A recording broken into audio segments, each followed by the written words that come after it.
एक बार की बात है।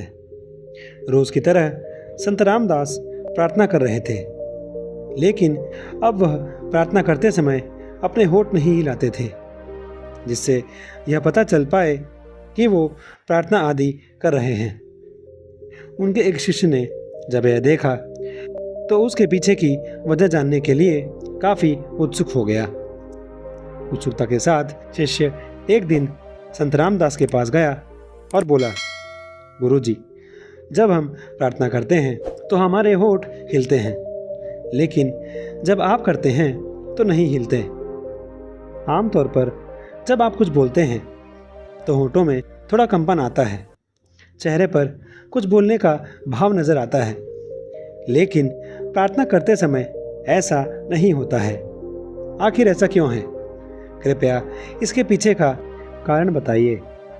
संत रामदास ने कहा, एक बार जब मैं राज्य की राजधानी से गुजर रहा था तो मैंने देखा कि महल के द्वार पर राजा अपने सैनिकों के साथ खड़ा था और उनके सामने एक भिखारी था जो अपने फटे पुराने कपड़े पहने वहीं खड़ा था।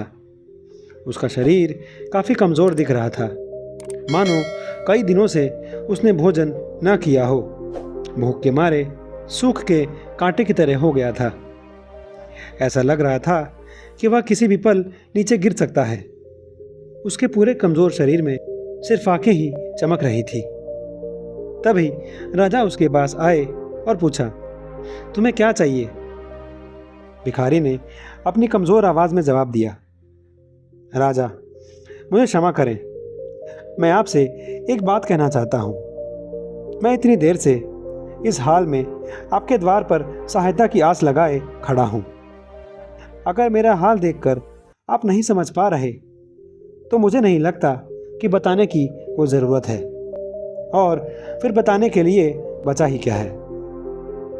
राजा, आप मेरी हालत को देखिए। मेरा अस्तित्व ही आपसे पुकार पुकार कर सहायता की मांग कर रहा है। उसकी बात सुनकर पहले तो राजा को थोड़ा सा गुस्सा आया, लेकिन भिखारी की बातों को समझने के बाद राजा बातों में छुपे गहरे अर्थ को समझ गया और उसने सैनिकों को आदेश दिया कि उस भिखारी के लिए खाना और साफ कपड़े की व्यवस्था की जाए। फिर संत रामदास ने अपने शिष्य से कहा, उस घटना से मैंने यह सबक सीखा कि उस राजा की तरह ईश्वर भी हमारे हाल को देखकर सब कुछ जान जाते हैं कि हमें क्या चाहिए, क्या तकलीफ है और हम क्या पाना चाहते हैं। इसीलिए उस दिन से मैंने बोल बोल कर प्रार्थना करना बंद कर दिया। मैं भगवान के द्वार पर खड़ा होकर उनकी सच्ची भक्ति करता हूँ। मन ही मन मैं उन्हें भी तकलीफ के बारे में बताता हूँ। मैं जो पाना चाहता हूँ उस बारे में बताता हूँ। गुरु जी की इस बात को सुनकर शिष्य के मन में एक और सवाल उठ गया और उसने उत्साहित होकर पूछा, गुरु जी, एक बात बताइए, प्रार्थना करने का उद्देश्य क्या होना चाहिए? संत रामदास ने मुस्कुराते हुए जवाब दिया, प्रार्थना का उद्देश्य ईश्वर में सच्ची आस्था को मजबूत करना होना चाहिए। इसीलिए तुम ईश्वर के लिए जो भी करो उसे सिर्फ ईश्वर को खुश करने की आस्था से करो, कभी किसी और को दिखाने के उद्देश्य से न करो। अपनी प्रार्थना को अपने और अपने ईश्वर के बीच ही रखो।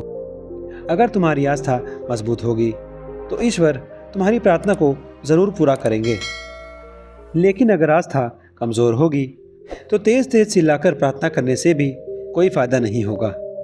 धन्यवाद और धन्य रहें।